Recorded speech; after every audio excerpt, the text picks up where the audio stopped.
We get back onto our next segment, and today being Health Tuesday, we will be looking at health matters, and our topic of discussion today is on cervical cancer.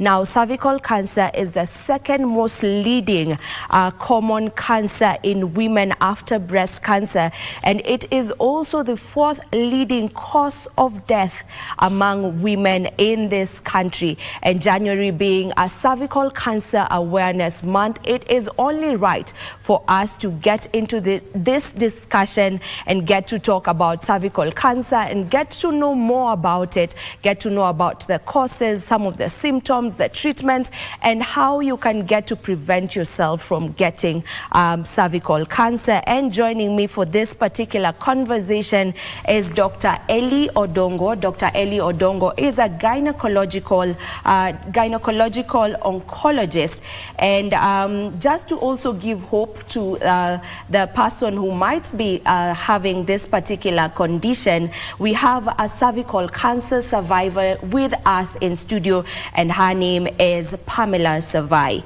Welcome to the show, Dr. Elly and Miss Pamela. It's good to have you on set. Thank you very much for having us here. If I may begin with you, Doc, just to give us an overview of what cervical cancer is. Thank you for having me in the show. First, we have to understand what we are talking about. What is the cervix? The cervix is the lowermost portion of the uterus. The uterus has two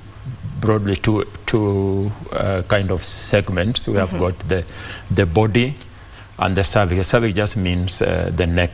So many times when you see cervix can mean the neck, but in this discussion we'll be focusing on the uterine cervix. It's the lowermost portion of the uterus, and it's what you see when you do an examination of the genital tract, and you use what you call a speculum exam to try and part the walls, and you're going to see what faces you, what you come across is the cervix.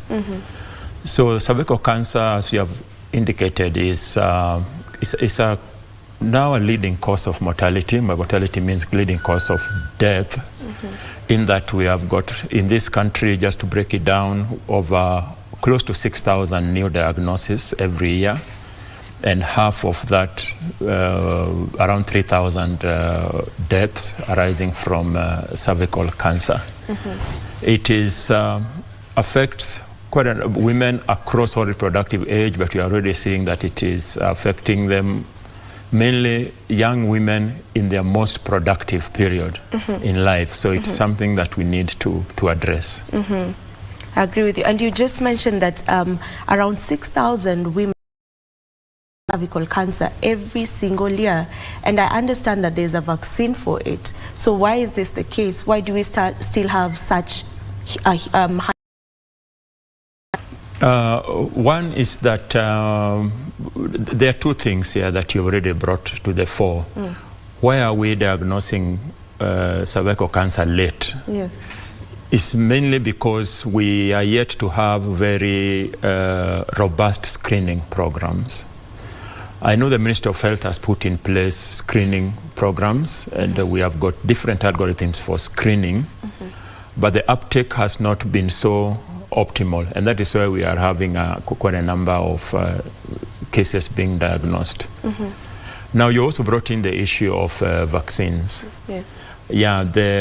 There are vaccines that have been approved for cervical cancer to be used, to be administered at different age points, maybe to young girls before they get exposed to the causative agent to cervical cancer. But the vaccine has already been approved to be used up to 45 years of age by the FDA. The reason why we are not seeing a lot of uptake is because there's vaccine hesitancy, because of maybe lack of information or misinformation of the same. All right, we'll get deeper into that so that we get to know how cheap or how expensive the vaccine is. If I may just get to you, Pamela, when were you diagnosed with cancer, cervical cancer to be specific? Thank you. It was in 2019, January during the Cervical Cancer Awareness Month, just like this one. And I saw posters around, so I opted to go for screening. And that is when I found out to be having cervical cancer. So it means you were not experiencing any kind of symptoms, you just decided to go for screening? Absolutely. Oh, really? I was a healthy woman, going on with my work as usual, and with no signs and symptoms. Because cervical cancer mostly in the early stages, actually there are no signs and symptoms. For a normal screening, knowing that I'm okay and healthy, because I was then no signs of sickness in my body. And when I went for the screening, is when I was told my screening is not normal. So I was referred to do pap smear, and the pap smear came out to be abnormal in a way. So I went for colposcopy, and then I did biopsy, and is when I was diagnosed to be having cervical cancer stage 1A. Doc, if we may get into that, like there are no symptoms at the beginning of this particular condition?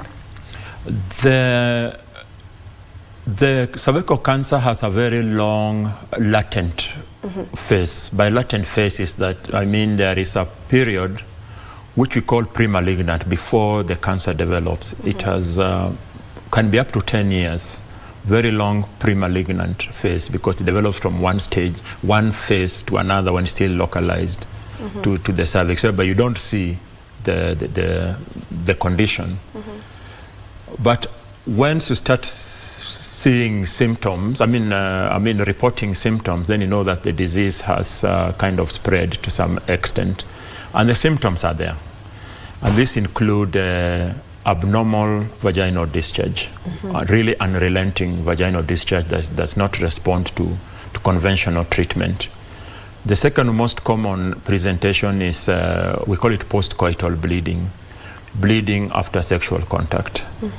Then also you can have what we call intermenstrual bleeding, bleeding in between periods, such that you can't tell the cycles.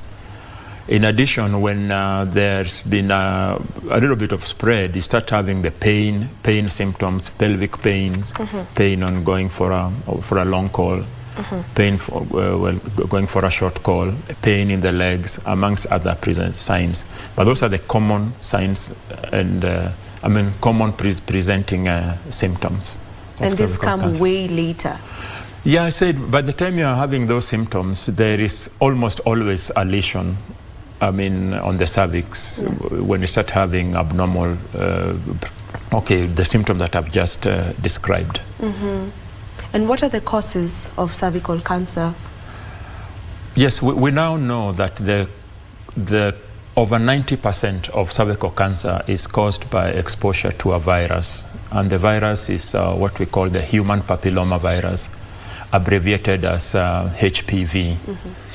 It is a sexually transmitted condition, in that even one single sexual exposure can lead to infection with HPV.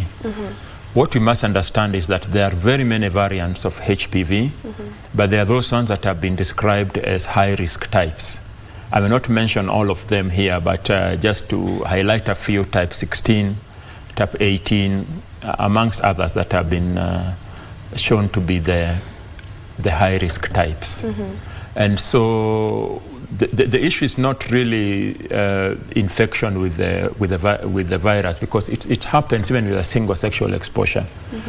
What's of concern is persistence of the disease. We know that most women clear the human papilloma virus within 1 year.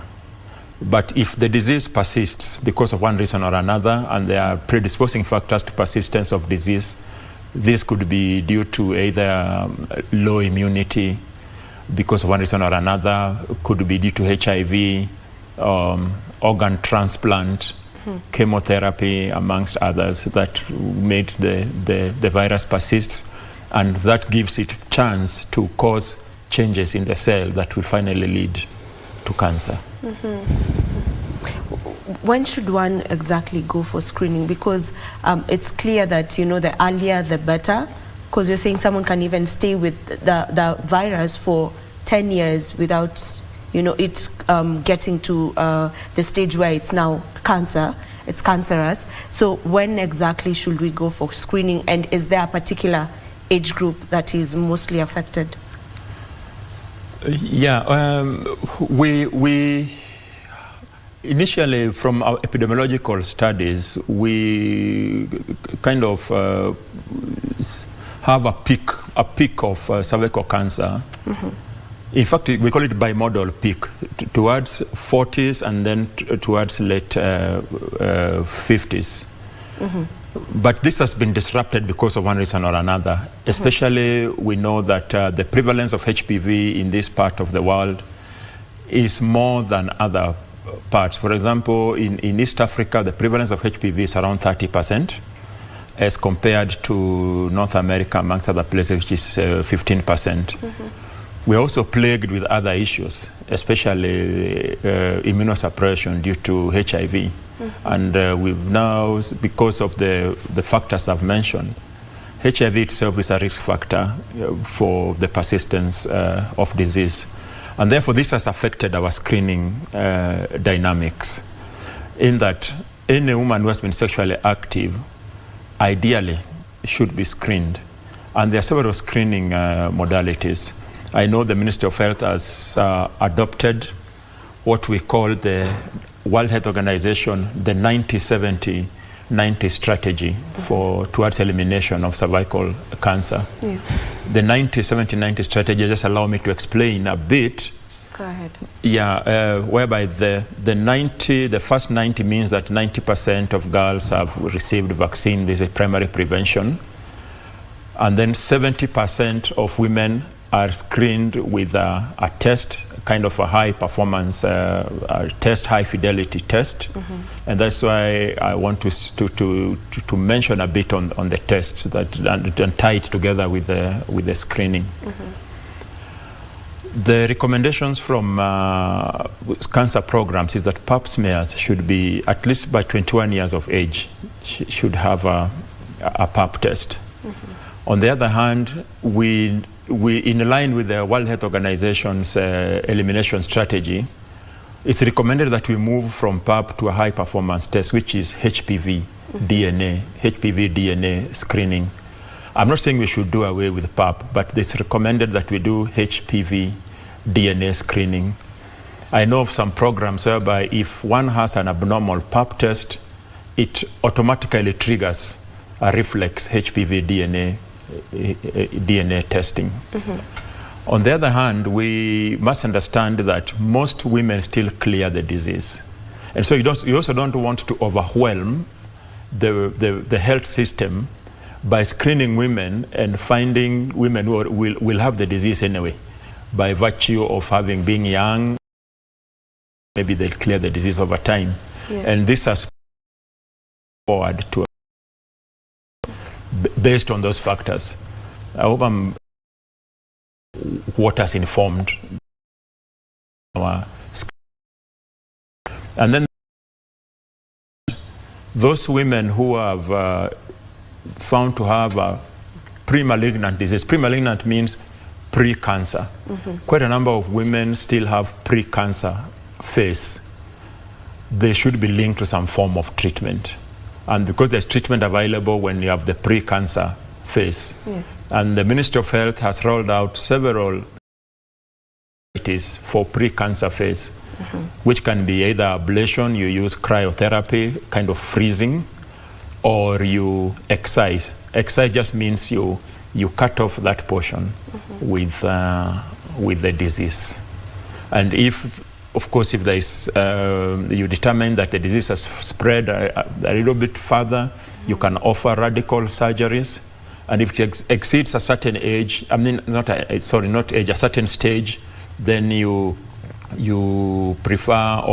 it's preferred to offer maybe chemotherapy and radiation, so as to manage the advanced stages. Okay, I get that. Now, back to you, Pamela. I would love for you to just get me into how that went for you when you were diagnosed and you were told, okay, you have cervical cancer, being that you just went for screening, you were not feeling unwell, you just heeded to the call of there's a screening happening, you know, women should come forth and get screened. Just take me through that. How was your mind then? How did you react? How do you take up the news? For real, my mind went blank. I was terrified. I saw death. Because at the mention of cancer, the next thing you're seeing is a grave.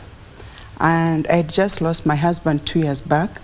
So what I saw is that now my kids are remaining as orphans.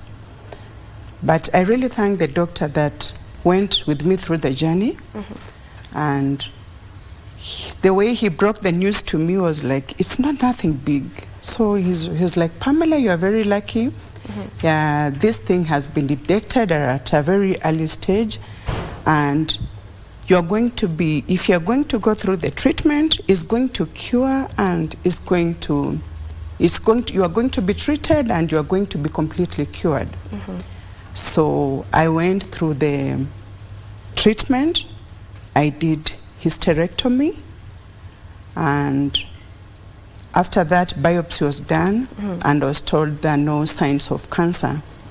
And I do annual checkups. I go for pap smear, and still up to now, I really thank God there are no signs of cancer. But it was very tough in the beginning because, one, you know, treatment of cancer is very costly. And I want us to get into that. So what treatment exactly were you on? As Dr. said, cancer has stages, and the treatment you get really goes with the stage at which your cancer is at. So I was so lucky. The cancer was at stage 1A. So at stage 1A, the doctor said what I needed was just hysterectomy, surgery. You mentioned that, Yeah, so after doing surgery, I count myself to be so lucky. I didn't go through the chemo, I didn't go through radiation. So it was just the surgery, and that was it. Okay. Yeah. All right. And on that note, we'll take a very short break. Don't you go too far. We'll be back with this conversation as we allow the doctor to now get into the stages of cancer and the treatment for each stage. We'll be back in a moment.